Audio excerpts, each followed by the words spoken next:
Bienvenue dans les dénouements des événements de la croisade de la comète du 6e livre des Éophores, les chiens du chaos. Ces événements vont directement faire le lien avec le début de la 4e version de l'âge de Sigmar qui arrive. La dernière fois, on a parlé des événements qui se sont passés du côté de Guiran, le royaume de la vie, et c'est donc maintenant au tour du royaume du feu, Aqshy. Pour un petit rappel, la partie de la croisade de la comète qui est partie d'Amorol Aqsha sous le commandement de la maréchale Vedra et accompagnée par le culte de la roue de la pontifex Zenestra, sont partis tous ensemble en direction de l'est de la région du vaste aride d'Aqshy dans l'espoir d'établir une colonie au-delà de la chaîne de montagnes nommée la chaîne adamantine. Leur chemin a été parsemé de nombreuses embûches. Ils ont dû affronter une Wakpo verte dans les plaines de Capillaria, après quoi des nouvelles d'Amorol les ont informés qu'une armée du dieu du sang était sur le point d'attaquer la cité, ce qui a forcé la maréchale à y retourner avec un 5e de la croisade, qui est vite tombé sous l'influence de la pontifex Zenestra. Ils ont ensuite dû faire face à une horde du fiel obscur menée par Trug, le roi Trogos, qui n'ont réussi à vaincre que grâce à l'aide de la loge Vostarg et Lofnir, menée par le roi Bael-Grebnir. La croisade a ensuite continué sa route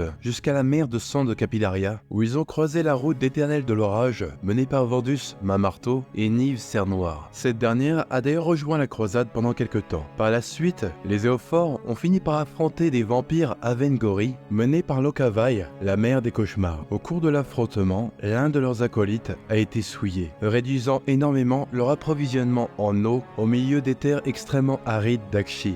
La croisade doit alors faire un détour vers un lieu de pouvoir pour la purifier. Ils finissent par arriver à Garde-Braise, une antique cité en ruine au pied de la chaîne adamantine, qui était malheureusement aussi infestée de morts-vivants. Après cet affrontement, les Éophores sont au bout de leurs forces et décident d'établir leur nouvelle cité à Garde-Braise. Pendant ce temps, à Amorol, alors que la cité est encore assiégée par les forces de Khorne, des serviteurs de Shoran ont essayé de propager sa malédiction en empoisonnant les réserves d'eau de la ville avec son sang. Mais ce plan est déjoué par Kalis Samar, le chasseur de sorcières Anivertol, et aussi grâce à l'aide de Kritouza, l'oracle sorcière de Moray Egg. Et c'est donc là qu'on arrive dans les événements du 6e livre. Kalis et Tol ont reçu un message de la part d'un arcano-géologue qui semble très inquiet. Les arcano-géologues ont pour mission d'étudier les lieux de pouvoir et les lignes géomantiques. Quand le duo arrive à la guilde des arcano-géologues, ils la trouvent dans un désordre total, avec le sort recouvert d'un étrange liquide visqueux. Ils retrouvent cependant l'arcano-géologue qui les avait appelés et qui était complètement terrifié. Ils informent alors que la guilde avait découvert que de nombreux lieux de pouvoir semblaient avoir disparu. Leurs machines n'arrivaient plus à détecter leur énergie. Cependant, quasiment tous leurs travaux ont été soit détruits, soit volés. C'est alors qu'Aniver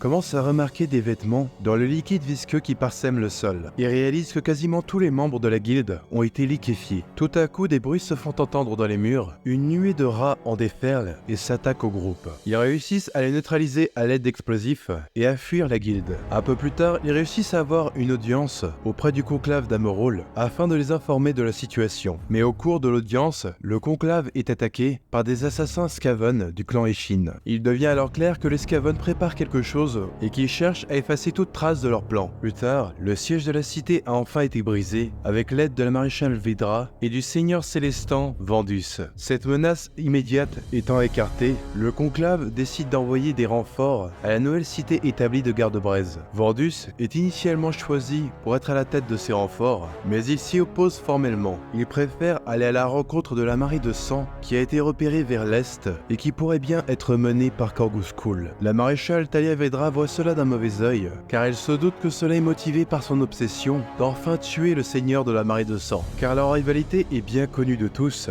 et elle dure maintenant depuis déjà plusieurs siècles, avant même la création d'Amorol, pendant les toutes premières frappes des Éternels, au tout début de l'âge de Sigmar, et même jusque pendant la guerre des portes. Ces affrontements sont maintenant presque des légendes et des mythes héroïques aux yeux des habitants des cités de Sigmar. C'est pourquoi la maréchale Vedra décide d'accompagner Vandus avec ses troupes afin de s'assurer que Vandus ne soit pas consumé dans sa vendetta personnelle. Un autre seigneur célestan est alors choisi à sa place pour mener les renforts jusqu'à Garde-Braise. Gavriel Cœur Sûr, un autre vétéran des marteaux de Sigmar qui combat depuis les premières frappes. Lors de sa vie de mortel, Gavriel était connu sous le nom de Grub noble et a été depuis son plus jeune âge un esclave dans l'une des citadelles des forces de Khorne, où il a été forcé à combattre en tant que gladiateur. Il a éventuellement organisé une rébellion et a réussi à tuer le seigneur de guerre de la forteresse, mais il a malheureusement ensuite été recapturé et exécuté. Lorsque la hache du bourreau finit par atteindre son cou, Sigmar le happa d'un éclair pour récupérer son âme et la reforger dans le royaume d'Azir. Gavriel a donc aussi une certaine haine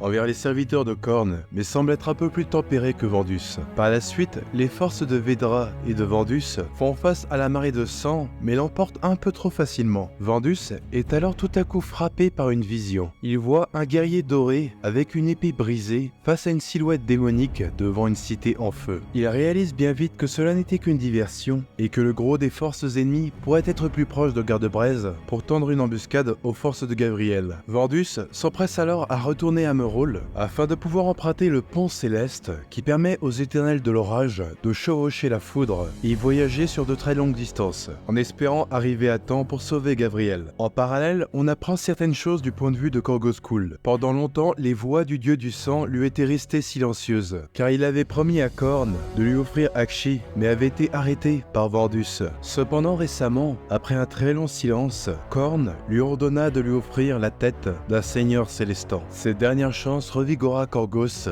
qui déploya aussitôt ses armées. Pendant ce temps, une assemblée de chefs de tribus de Noir Serment se réunit. Tous rapportent qu'ils ont reçu la même mission, souiller des lieux de pouvoir avec de la malpierre, par ordre de démons du Racornu et sous l'autorité de l'élu éternel. Cependant, l'un des chefs de tribu n'est pas présent à l'assemblée, ce qui est remarqué par Gunnar, le chef de la tribu des Brand. Il décide alors d'aller enquêter sur son territoire et trouve son village massacré. Brand comprend alors que les Skaven cherchent à manipuler les tribus en prétendant agir sous l'autorité d'Archaon et en supprimant tout questionnement ou opposition. Les chefs de tribu décident alors de s'unir pour venger les leurs et marchent ensemble vers l'une des places fortes connues des Skaven, une ville souterraine connue sous le nom de la Folie de Chakrik et qui se situe dans la chaîne adamantine. Le plan d'attaque des tribus était simple. Le gros de leur force allait faire une diversion dans une attaque frontale, pendant qu'un plus petit groupe, mené par Gunnar, allait s'infiltrer pour saboter les machinations des Skaven. L'attaque est alors lancée et Gunnar et son groupe trouvent dans le repère un étrange réseau de tuyaux convergents vers une chambre plus en profondeur. Ils remarquent aussi une autre chose qui retient leur attention, ou plutôt l'absence d'une chose. Habituellement, il y a toujours des traces de lutte interne chez les Skaven. On voit toujours leurs corps disséminés à travers leurs repères, dû à leur lutte de pouvoir constante. Cependant, là, il ne semblait y en avoir aucune, ce qui indiquerait que quoi qu'il manigance,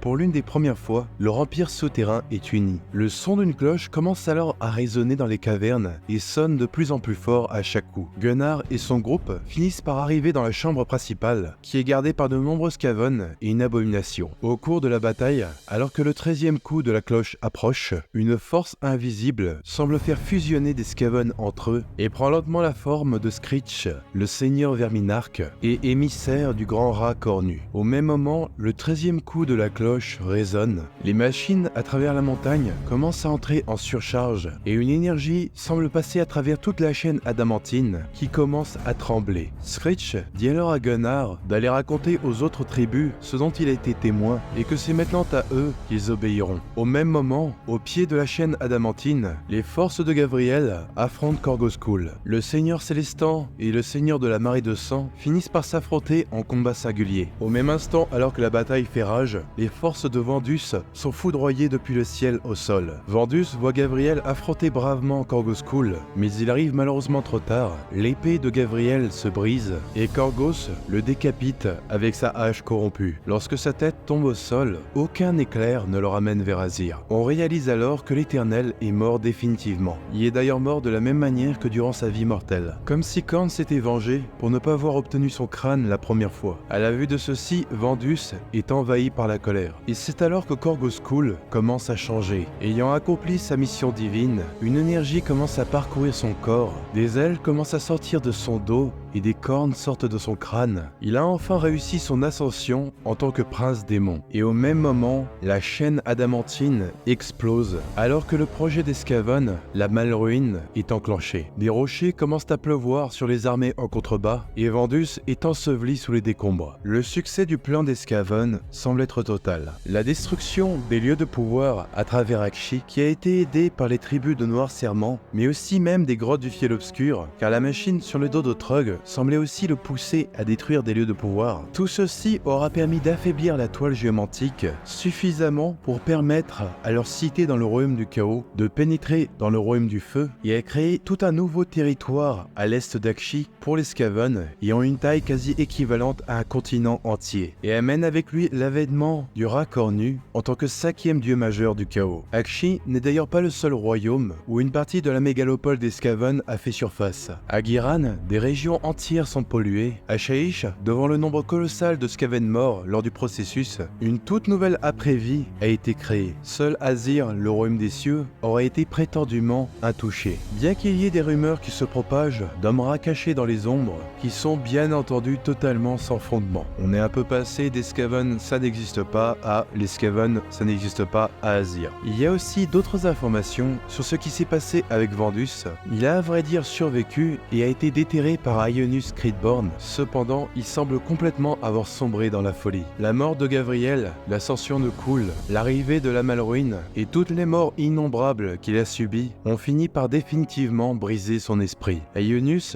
l'enferme alors à contre-cœur dans un étrange cercueil pour le protéger de lui-même, pour sans doute être emmené dans les chambres de la ruine avec les autres éternels qui ont atteint leurs limites. Plus tard, la maréchale Talia Vedra arrive à Gardebraise qui est maintenant entièrement en ruine. Elle trouve quelques colons qui ont survécu et qui l'informent que la Pontifex Zenestra a disparu, et ce avant même le cataclysme. Ce qui pose beaucoup de questions tout de même, la cité de Gardebraise ayant des symboles d'une ancienne religion vénérant un ancien dieu cendreux qui semblait être lié au culte de la roue, laissait penser que cela avait été toujours l'objectif de la Pontifex d'établir une cité à cet endroit précis. En tout cas, c'est assez étrange de la voir disparaître tout à coup comme ça. Après tout, elle est arrivée il n'y a vraiment pas longtemps, et ce serait bizarre de la voir tout à coup disparaître du roster des cités de Sigmar. Bien que le fait qu'elle soit absente dans le lore ne veut pas forcément dire qu'elle ne sera plus jouable. En tout cas, c'est une personnage assez mystérieuse. Certaines choses portent même à croire que ce serait une sorte de mort vivante,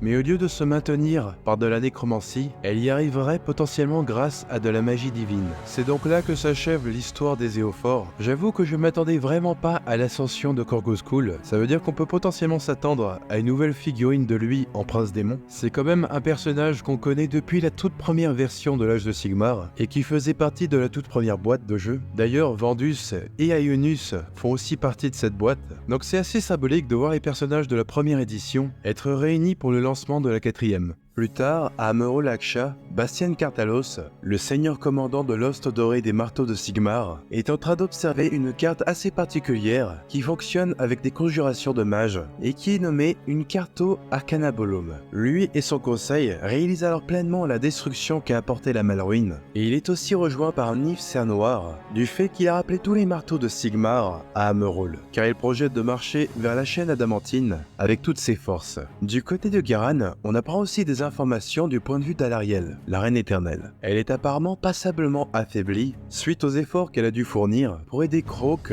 Karazai et Krondis à réenfermer Kragnos, le dieu des séismes. Et là j'avoue que je ne m'attendais pas vraiment à cette conclusion. On a appris qu'il cherchait la piste de son peuple, les Drogrook, et on a même une confirmation que ce peuple de centaures existait toujours, car Gobstrak en a retrouvé la trace et l'a effacé. Donc ça paraît un peu étrange que son histoire est tout à coup en pause. Après on a eu la confirmation qu'il sera tout de même jouable dans la V4, donc comme pour Zenestra, même s'il n'est pas actif dans le lore, il sera toujours jouable, ou alors son enfermement sera peut-être plus temporaire qu'on ne le pense. Quoi qu'il en soit, Alarielle se trouve à la clairière de son conseil royal, et le corps d'un de ses plus anciens civiarques, Atranet, est amené à elle. Dans son chagrin et sa colère, elle essaie alors de le ranimer, mais il semble infusé d'une corruption anormale, qu'elle réalise ensuite être l'œuvre des Skaven. C'est alors que le corps d'Atranet s'ouvre, et un flot de rats et de vermine en déferle. Le corps du Sylviarque avait été piégé pour pouvoir infiltrer un minuscule ronge-trou à l'intérieur de la clairière royale. Les Sylvanès autour d'elle s'interposent et heureusement la menace est vite écartée. Ce n'est d'ailleurs pas la première fois que les Skaven s'attaquent à la Reine Éternelle, car ils avaient déjà essayé d'assassiner Alarielle avec une énorme bombe à Malpierre. La Reine Éternelle étend alors son esprit à travers le royaume de Ghiran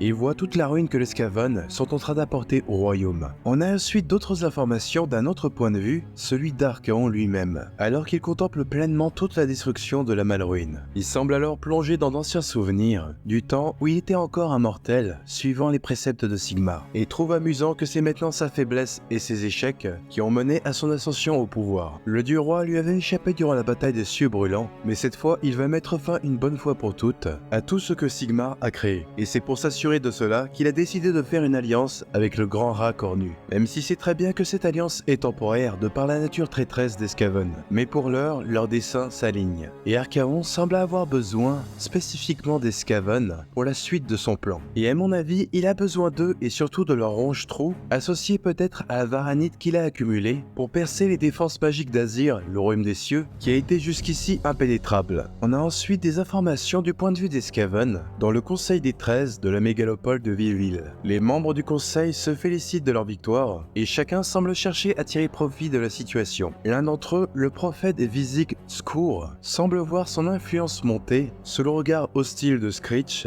voyant en lui un nouveau rival. Donc Visik pourrait être un prochain héros Skaven nommé. J'ai assez apprécié la conclusion de la série, même si on a en partie été spoilé par le trailer de la V4. Après, au cours de la série des Éophores, on commençait à se douter que quelque chose de gros se préparait. Il commençait à y avoir des prophéties un peu partout, et la dernière fois qu'il s'est passé ça, c'était au temps des tribulations juste avant le nécroséisme. Mais de tous les signes qui annonçaient que quelque chose de mauvais arrivait, c'est probablement le moment où la tribu de Gunnar réalise que les Skaven travaillent ensemble. Parce que c'est ça la vraie vision de l'horreur. Des Skaven qui soient suffisamment disciplinés pour arrêter de s'entretuer pendant quelques instants et s'organisent tous ensemble dans un but commun. Certes, ils ont été guidés par les démons du rat cornu, mais toute leur technologie, leurs armes, ils avaient déjà. Donc c'est vraiment leur union qui fait maintenant des Skaven la plus grande menace des royaumes mortels. En tout cas, j'ai très hâte de couvrir le lore qui arrive avec la V4.